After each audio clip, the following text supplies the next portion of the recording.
పాలు కాదు విషం. కుప్పంలో కల్తీ పాల దందా. మీరు రోజూ తాగే పాలు అసలైనవేనా లేక విషపూరిత కల్తీ పాలా?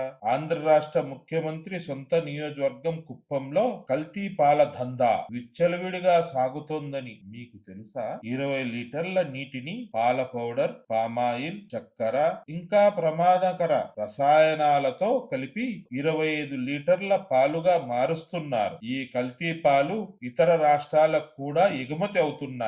ఈ దందా వెనుక స్థానిక కూటమి నాయకుల అండదండలు ఉన్నాయని ఆరోపణలు. కర్ణాటక పోలీసులు ఈ ముఠాను పట్టుకుంటే స్థానిక అధికారులు మాత్రం చూసి చూడనట్లు ఉంటున్నారు. చిన్నపిల్లలు, వృద్ధులు తాగే పాలను ఇలా విషపూరితం చేయడం ఎంత దారుణం! ఈ దారుణంపై మీ అభిప్రాయం ఏమిటి? కామెంట్ చేయండి. మరిన్ని నిజాలు తెలుసుకోవడానికి మన ఛానల్ ను సబ్స్క్రైబ్ చేసుకోండి.